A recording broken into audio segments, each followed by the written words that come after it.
ভাই, আমরা সালাত নিয়ে সোশ্যাল মিডিয়ায় পাওয়া প্রশ্নগুলো নিয়ে এসেছি।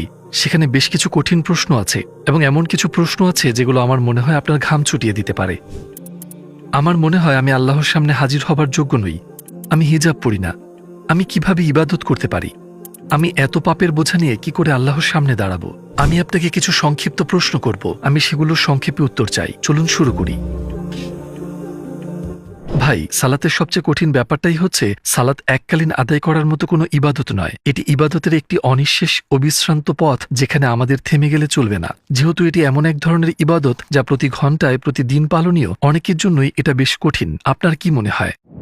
অনিঃশেষ বলতে কি বোঝায়? যাকে মনে হয় লক্ষ কোটি বছর, কিন্তু তা নয়। একসময় সেটা ফুরিয়ে যায়, তারপর আমরা জান্নাত কিংবা জাহান্নামে পৌঁছাই। আখিরাতে সূচনা হয় তখন। জান্নাতে এমন কোনো ফরজ, এমন কোনো বাধ্যবাধকতা নেই। নিশ্চয়ই একদিন এটা শেষ হবে, তাই না? 5 বছর, 1 বছর, হয়তো আগামীকাল।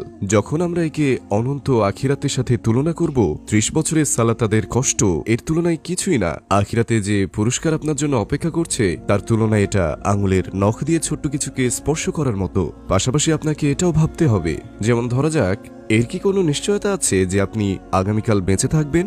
না, আগামীকালের সালাতের জন্য আপনি দায়ী নন। আপনি শুধু আজকের সালাতের জন্য দায়বদ্ধ। যদি আগামীকাল পর্যন্ত বেঁচে থাকেন, এইবার আপনি সেদিনের সালাতের জন্য দায়বদ্ধ। তাহলে আপনি শুধুমাত্র আজকের 50 বা 60 মিনিটের সালাতের জন্য দায়বদ্ধ। আমি যদি এখন আগামী সপ্তাহ বা তার পরের খাবার এখন থেকে খাওয়া শুরু করি, সেটা হবে পাগলামো, তাই না? আপনি যেদিনের খাবার সেদিনই খাবেন। তেমনিভাবে যদি কোনো ব্যক্তি ভেবে থাকেন যে তিনি আগামী বছর থেকে শুরু করবেন, তিনি 10 বছরের সালাত আদায় করবেন, এতে তার ধৈর্য ভেঙে পড়বে। তখন আপনার মনে হবে এর তো কোনো শেষ নেই। কিন্তু যদি কেউ বলে যে আমি শুধু আজকের সালাতের জন্য দায়বদ্ধ, তার দৃষ্টিভঙ্গি কিন্তু অনেকখানি বদলে যাবে। সে আগ্রহের সাথে সালাতে অংশ নেবে এই বলে যে আমি একটা নতুন দিন শুরু করলাম, আমার আত্মা, আমার হৃদয়, এদের আধ্যাত্মিক রসদ প্রয়োজন। ভাই, আপনার উত্তর সত্যি আমাকে সন্তুষ্ট করেছে, কিন্তু ফজরের সালাতের ব্যাপারে কি বলবেন? ফজরের সালাতকে নিয়ে একেবারে আলাদা কিছু সমস্যা আছে। আসরের সালাত পড়তে হয় দিনের বেলায়, মাগরিবেরটা সন্ধ্যায় এবং ঘুমানোর আগে এশার সালাত। কিন্তু একটা কথা প্রচলিত আছে, ফজরের সালাতের জন্য ঘুম থেকে ওঠা। এ ব্যাপারে আপনি কি বলবেন? সত্যি বলতে এর জন্য ভীষণ কার্যকরী একটা পদ্ধতি আছে, তবে আমি ঠিক নিশ্চিত না সবার জন্য এই পদ্ধতি মানানসই কিনা। আপনি যদি সকালে ফজরের সালাতের জন্য সহজে উঠতে চান, ঘুমাতে যাবার আগে 1 লিটার পানি পান করুন। আপনি ভীষণ সহজে সকালে জেগে উঠতে পারবেন। এমনকি তাহাজ্জুদের জন্য জাগতে চাইলে আপনি 2 লিটার পানি পান করতে পারেন। আধ্যাত্মিক পদ্ধতিটি হচ্ছে এরকম, দৃঢ় বিশ্বাস থাকাটাই সবচেয়ে বড় ফ্যাক্টর। অন্য কথায় বললে, যদি কোনো ব্যক্তি বই পড়েন, ইসলামিক ভিডিওগুলো দেখেন যেগুলো তার বিশ্বাস, ঈমান এবং ইবাদতকে আরো দৃঢ় করে, তাহলে তার সকালে ফজরের সালাতের জন্য জেগে ওঠার সম্ভাবনা অনেক বেড়ে যায়। সংক্ষেপে বললে সমাধানটা হচ্ছে এরকম, একটা গভীর আধ্যাত্মিক পরিবেশ, আধ্যাত্মিক অনুপ্রেরণা আপনাকে জাগিয়ে তোলে। এরকম একটা জিনিস হচ্ছে অজু। অজু করা লোকজনের জন্য কঠিন হয়ে যায়, বিশেষ করে ঠান্ডার সময়। শীতকালে ঠান্ডা পানি দিয়ে অজু করা ভয়ানক কঠিন। ভাই, এই ব্যাপারে আমাদের কনভিন্স করুন। মাঝে মাঝে এটা সত্যিই কঠিন। পা ধোয়ার ব্যাপারটা চিন্তা করলে এটা সত্যিই খানিকটা কঠিন, তাই না? বিশেষ করে যদি বাড়ির বাইরে থাকেন অথবা এমন কোনো জায়গায় যেখানে হিটিং সিস্টেম নেই, কিন্তু একে যদি মাথায় অটোমেটিক সেট করে নেন, তাহলে এসব সমস্যা বা অলসতা আসবে না। উদাহরণ হিসেবে বললে, যখন মাগরিবের সালাতের সময় হয়, তখন কিন্তু আমি বলি না সালাতে দাঁড়াবো কিনা। এটা একটা অভ্যাস হয়ে গেছে, একটা স্ট্যান্ডার্ড। ঠিক যেমন আপনি সকালে ঘুম থেকে উঠে মুখ ধুয়ে থাকেন, যে কোনো মানুষের জন্য অজু একটা স্ট্যান্ডার্ড, একটা অভ্যাস হয়ে দাঁড়ায়। বিশেষ করে তিনি যদি অনেক দিন ধরে এটা করতে থাকেন, তিনি যদি এটা 2-1 বছর চালিয়ে যান, এটা পাকাপাকিভাবে একটা স্ট্যান্ডার্ডে দাঁড়িয়ে যায়। তো অজু করতে কষ্ট হওয়া কিন্তু আর আপনার সালাত আদায় না করার কারণ নয়। আল্লাহর রাসূল সাল্লাল্লাহু আলাইহি ওয়াসাল্লাম বলেন, ফজরের সালাতে 2 রাকাত সুন্নাত সমগ্র পৃথিবী এবং এর মধ্যে যা কিছু আছে তার চেয়ে উত্তম। সুবহানাল্লাহ। ফজরের সালাতে 2 রাকাত সুন্নাহ সমগ্র পৃথিবী আর এর মধ্যে যা কিছু আছে তার থেকে উত্তম। আপনি যা করছেন এর বিপরীতে প্রাপ্য পুরস্কারের কথা যখন ভাববেন, সমস্ত অলসতা উড়ে যাবে।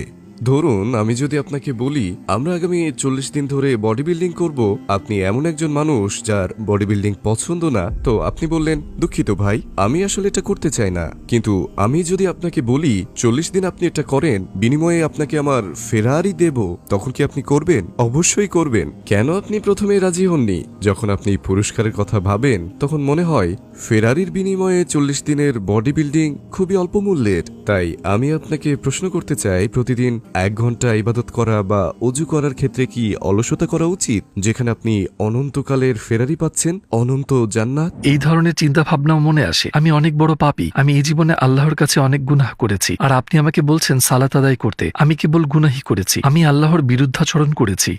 আমার সমস্ত গুনাহ নিয়ে কিভাবে আমি আল্লাহর সামনে দাঁড়াতে পারি? আমার মনে হয় আমি আল্লাহর সামনে দাঁড়ানোর যোগ্য না। আপনি যোগ্য না? আমাদের মধ্যে কে আল্লাহর সামনে দাঁড়ানোর যোগ্য? আমার মনে হয় এটা সঠিক প্রশ্ন না। আপনি যদি সমস্ত গুনাহের কাজ শেষ করে তারপর সালাত শুরু করতে চান, তাহলে কেউই সালাত শুরু করতে পারবে না, কারণ গুনাহ ছাড়া আমাদের অস্তিত্বই নেই। আমরা কি নবী? না। তাহলে সবসময় এমনটা ঘটতে থাকবে? আমাদের জীবনে যেমন কিছু গুনাহ থাকবে, তেমনি একই সাথে ইবাদতও থাকবে। তাই আমি এবং আপনি হলাম গুনাহগার মুসলিম, কিন্তু আবার ইবাদতকারী মুসলিম। এটা কি কপটতা না? আল্লাহর দরবারে দাঁড়ান এমন দুজন মানুষের কথা ভাবা যাক। প্রথমজন যিনি হারাম এবং গুনাহে লিপ্ত, পাশাপাশি প্রতিদিন 5 ওয়াক্ত সালাত আদায় না করে তিনি কবিরা গুনাহ করছেন, কোনো সালাত নেই, পাপে জর্জরিত। এটা কি উত্তম, নাকি এমন কেউ যে গুনাহ করছে কিন্তু সালাতও আদায় করছে? এদের মধ্যে কে উত্তম? রাসূল সাল্লাল্লাহু আলাইহি ওয়াসাল্লাম মুসলিম শরীফে বর্ণিত এক হাদিসে বলেন, যদি তোমরা গুনাহ না করতে, আল্লাহ তোমাদের ধ্বংস করে তার পরিবর্তে এমন বান্দাদের সৃষ্টি করতেন যারা গুনাহ করে এবং তার জন্য ক্ষমা চায়। আল্লাহ কি চান? গুনাহের পর তার কাছে ক্ষমা চাওয়া। এর মানে হলো হোঁচট খেয়ে পড়া খুবই স্বাভাবিক। আল্লাহ আমাদের কাছে যা চান সেটা হলো উঠে দাঁড়ানোর চেষ্টাটুকু এবং হোঁচট খাবার পরেও সামনে যাবার উদ্যম। তিনি বলেননি যে এর আমলনামায় গুনাহ আছে, এর সমস্ত ইবাদত মুছে দাও। তিনি এমনটা বলেন না। আপনার যেমন নেকি আছে তেমনি আপনার গুনাহও আছে। আপনার যদি এমন সব গুনাহ থাকে যেগুলো আপনি ছাড়তে পারছেন না, আপনার মনকে এভাবে তৈরি করে নিতে হবে, আমি যদি এই গুনাহগুলো ছাড়তে না পারি তাহলে আমি গুনাহকে ছাড়িয়ে যাবার জন্য ভালো কাজ বাড়িয়ে দেব। বেশ ভাই, আপনার শুরুটা কিভাবে হয়েছিল? আপনি যখন উপলব্ধি করলেন তখন কি সাথে সাথে সমস্ত গুনাহ ছেড়ে দিয়েছিলেন? আপনি কি তখনই সমস্ত সালাত আদায় এবং ইবাদত শুরু করে দিয়েছিলেন? এটা একটা প্রসেস। আমি এগে ইউনিভার্সিটিতে পড়াশোনা করছিলাম। আমার বয়স ছিল 20-এর কোটায়, আর আমার জীবন ছিল খুবই খারাপ। আমার কোনো বন্ধুই সালাত আদায় করতো না। এই কথাটাই তখন আমার মাথায় এসেছিল যে আমার জীবন বদলে দেয়, এবং আল্লাহ আমাকে পথ দেখিয়েছিলেন। যে ব্যক্তি টানা 40 দিন সালাত আদায় করে সে আর কখনো সালাত ছেড়ে দিতে পারে না। কথাটা যখন আমার কানে এলো, এটা সত্যি আমার ভেতর থেকে এসেছিল। আমি বুঝতে পেরেছিলাম যে পৃথিবী ভয়ানক এক শূন্যতার দিকে এগিয়ে যাচ্ছে। কোনো কিছুই আমাদের নয়, আমরা কেবলের দেখাশোনা করি এবং কোনো কিছুর ওপরেই আমাদের কোনো অধিকার নেই। 50 বছর পর আমি মাটির গভীরে চলে যাব। এরপর থেকে আমি প্রতিদিন 5 ওয়াক্ত সালাত শুরু করলাম। আমি দেখলাম আমার বেশ কিছু গুনাহ তখনও চলছে, আমি সেগুলো ছাড়তে পারছিলাম না। আমি ভাবছিলাম আমার কি গুনাহগুলো ছেড়ে দেওয়া উচিত নাকি সালাত। তখন আমি ভাবলাম আমি সালাত চালিয়ে যাব। সালাতই বাকি সবকিছুকে আমার জীবন থেকে তাড়াবে। এবং মজার ব্যাপার যে গুনাহগুলো থেকে আমি মুক্তি পেতে চাইছিলাম সেগুলো আমাকে ছেড়ে যেতে থাকে। তারপর এই আয়াতটির অর্থ, তখন এই আয়াত আমার চোখে পড়ে 45 নম্বর সূরা আল আনকাবুত, যেখানে আল্লাহ বলছেন, নিশ্চয়ই সালাত ব্যক্তিকে অশ্লীলতা এবং মন্দ কাজ থেকে দূরে রাখে। ভাই, আপনি চমৎকারভাবে ব্যাখ্যা করেছেন, কিন্তু কিছু ক্ষেত্রে ব্যাপারগুলো আরো বেশি কঠিন হয়ে থাকে। যেমন আমাদের বেশিরভাগ বন্ধু বান্ধব কাজে বা বিশ্ববিদ্যালয়ে যান। কিছু কাজের জায়গায় বা বিশ্ববিদ্যালয়ে সালাত আদায় করা হয়তোবা সহজ নয়। সেই বন্ধুরা যদি এমন কঠিন পরিস্থিতিতে নামাজ আদায় না করে, বরং পরে তা আদায় করলে কি ঠিক আছে? না, আমি বন্ধুদের জন্য একটা সানডে টেস্ট করি। যারা বলে যে সালাত আদায় করতে চায় কিন্তু স্কুল, কাজ, অনেক কিছু আছে। সানডে টেস্টটা হলো এরকম, পুরো সপ্তাহ আপনি কাজে বা বিশ্ববিদ্যালয়ে যান, কিন্তু রবিবার আপনি ফ্রি থাকেন। আপনি যদি রবিবারেও সালাত আদায় না করেন তাহলে আপনার ভাবা উচিত, আমি কি শয়তানের ধোঁকায় পড়েছি? এভাবে ভেবে দেখুন, আপনি কিসের ভয় পাচ্ছেন? মানে আপনি কি ভয় পাচ্ছেন যে স্কুলে কেউ আপনাকে খারাপ কিছু বলবে? আপনি অতীতে যখন গুনাহ করছিলেন তখন লজ্জা পাননি? সালাত আদায় করতে লজ্জা পাওয়া কি আপনার উচিত? কেউই আপনাকে বলবে না, থামো, তুমি কাজের সময় টয়লেটে যেতে পারবে না, এটা নিষিদ্ধ। টয়লেটে যেতে কত সময় লাগে? 10 মিনিট, 15 মিনিট, আপনি গিয়ে 15 মিনিটে সালাতও আদায় করতে পারেন। যদি বেশি কড়াকড়ি থাকে আপনি শুধু ফরজ সালাতটা আদায় করতে পারেন। আমাদের দিনে সালাত পেছানোর মতো কোনো ব্যাপার নেই। ভাই, আপনি যদি নিজে না চান অবশ্যই আপনি কোনো না কোনো অজুহাত খুঁজে নেবেন, আর আপনি যদি চান আপনি অবশ্যই কোনো না কোনো পথ খুঁজে নেবেন। ভাই, এরকম একটা ব্যাপার আছে, কিছু মানুষ বারবার সালাতে কায়েম হতে চেয়েও ব্যর্থ হন। যেমন কেউ হয়তো 20 বারের মতো ইবাদত করতে চেয়ে ব্যর্থ হলে একটা সময় পর নিজের উপর আস্থা হারাতে পারে। তারা বলে আমি চেষ্টা করেছি কিন্তু কাজ হয়নি। আবার এমন কিছু মানুষ আছেন যারা মনে করেন তাদের একটু ভিন্ন রকম অনুপ্রেরণা প্রয়োজন। তাদের ব্যাপারে আপনি কি বলবেন? আমার কাছে একটা পদ্ধতি আছে যেটা ক্ষেত্রে বেশ ভালো কাজে দেয়। আমি এটাকে বলি স্রোতে গা ভাসিয়ে দেওয়া। এমন একটা নদী কল্পনা করা যাক যাতে তীব্র স্রোত বইছে, এটা এতই তীব্র যে আপনি ডানে বা বামে যেতে পারবেন না। আপনি স্রোতের একেবারে মাঝামাঝি আছেন, আর সেটা সোজা জান্নাতে প্রবাহিত হচ্ছে। আপনি নিজেকে স্রোতের হাতে ছেড়ে দিলেন। ডান ও বাম পাশের জিনিসগুলোকে গুনাহ হিসেবে ধরে নিন। আপনি অবস্থান করছেন একেবারে মাঝখানে। এই স্রোত সরাসরি আপনাকে জান্নাতে নিয়ে যাবে। ঠিক তীব্র স্রোত, আপনি সাঁতার কেটে ডানে বা বামে যেতে পারবেন না। এই স্রোত আসলে কিসের প্রতীক? এই স্রোত হলো সত্যিকারের বন্ধু, পরহেজগার বন্ধু, সেসব বন্ধু যারা আপনাকে আল্লাহর রাস্তায় নিয়ে যায়। আপনি যখন হোয়াটসঅ্যাপে নিজের কন্ট্যাক্ট লিস্ট দেখবেন, 20 জন মানুষকে খুঁজুন, এরকম 20 জন। যদি সেই 20 জন মানুষ এমন হয় যারা সালাত আদায় করেন, তাকওয়া সম্পন্ন এবং ইবাদত করেন, তারা অবশ্যই আপনাকে একটা সুন্দর জায়গায় নিয়ে যাবেন। অন্যদিকে যদি নদীস্রোত ভীষণ তীব্র হয় কিন্তু সেটা জাহান্নামের দিকে নিয়ে যায়, মানে খারাপ বন্ধু বান্ধব, সেটা আপনাকে সালাত বা অন্যান্য ইবাদত থেকে দূরে সরিয়ে রাখবে। সবচেয়ে ভালো যে কাজটা আপনি করতে পারেন, যে বন্ধুরা আপনাকে ভালো পথে নিয়ে যাবে, তাদের সাথে মেলামেশা বাড়িয়ে দিলে এটা আপনাকে একটা ভালো জায়গায় নিয়ে যাবে। আমরা সবাই মানুষ, আশেপাশের মানুষ দ্বারা আমরা প্রভাবিত হই, আমাদের পড়া বইগুলো দিয়ে আমরা প্রভাবিত হই, আর আমাদের দেখা ভিডিওগুলো দিয়েও। আপনাকে যে জিনিসগুলো প্রভাবিত করে সেগুলোকে যদি সতর্কভাবে বেছে নেন, বই, ভিডিও, মানুষজন, আপনি এমন একটা স্রোতে থাকবেন যেটা আপনাকে সুন্দর একটা জায়গায় নিয়ে যাবে। বেশ কিছু নারী এই সমস্যাটাই পড়েন, আমি হিজাব পরিধান করি না, যেখানে আমি হিজাবের হুকুম মানি না আমি কিভাবে সালাত আদায় করতে পারি, আমি পারি না, এরকম একটা চিন্তা হয়তো কাজ করে। এ ব্যাপারে আপনি কি বলবেন? একবার আমার মা একটা মসজিদে যান, সম্ভবত একটা শপিং মলে ছিল সেটা। তিনি আমাকে বললেন, বাবা তুমি কি জানো এমন নারী আছেন যারা হিজাব করেন না কিন্তু মসজিদে সালাত আদায় করেন? তারা মসজিদে আসেন, ব্যাগ থেকে সালাতের পোশাক বের করেন এবং সালাত আদায় করেন। আমি অবাক হয়ে যাই। তিনি আরো বলেন, আবার এমন অনেক নারী আছেন যারা হিজাব পরেন কিন্তু সালাত আদায় করেন না। বেশ মজার। এটা কি সঠিক নাকি ভুল? অবশ্যই বিনা হিজাবে থাকা উচিত নয়, হিজাব পরা কঠিন, কিন্তু এই চিন্তাটা আসলে ঠিক না। যেহেতু আমি হিজাব পরি না আমার সালাত আদায় করা বৃথা, এরকম কোনো কথাই নেই। কোনো ইসলামিক স্কলার এমন দাবি করেননি। আপনি হিজাব পরে আপনার সালাত আদায় করবেন এবং আপনার ফরজ আদায় করবেন। অন্য কথায় বললে আমরা সবাই এরকম কিছু না কিছু কর্ম করে থাকি, তাই না? এইভাবে একটু ভেবে দেখুন, আপনি 200 কিলোমিটার স্পিডে গাড়ি চালাচ্ছেন, পুলিশ আপনাকে দেখে থামালো, আপনি সিট বেল্ট পরেননি, তার উপর গতিসীমা পার করে ফেলেছেন। পুলিশ বলল আপনি স্পিডের লিমিট কেন ভঙ্গ করেছেন? আপনি কি বলবেন, আমি ভাবছিলাম যেহেতু সিট বেল্ট না পরে আমি একটা নিয়ম ভেঙেছি তাই আমি ঠিক করেছি, কোনো নিয়মই মানব না? আপনি কি এরকমটা বলবেন? না, অন্তত সিট বেল্টের জরিমানা থেকে বাঁচতে চাইবেন। ঠিক, আমরা হয়তো গুনাহ করি কিন্তু সেগুলো কোনোভাবেই আমাদের সালাতের পথে বাধা নয়। এমনকি কেউ যদি হিজাব না পরে থাকেন তার অন্যান্য ইবাদত বিবেচনা করা হবে। যেহেতু সে সালাত আদায় করে তাকে অবশ্যই সালাত আদায় করে যেতে হবে, এই শর্তে যে তিনি সালাতের সময় হিজাব পরবেন। ঠিক, ইনশাল্লাহ সময়ের সাথে সাথে এই সালাতই তার হিজাব পরার কারণ হয়ে উঠবে। ভাই, যখন আমি প্রথম সালাত আদায় করা শুরু করলাম আমার বেশ ভালো লাগছিল, কিন্তু এখন আর সালাতে সেই আনন্দ পাই না। এর কারণটা কি এবং সমাধানটাই বা কি?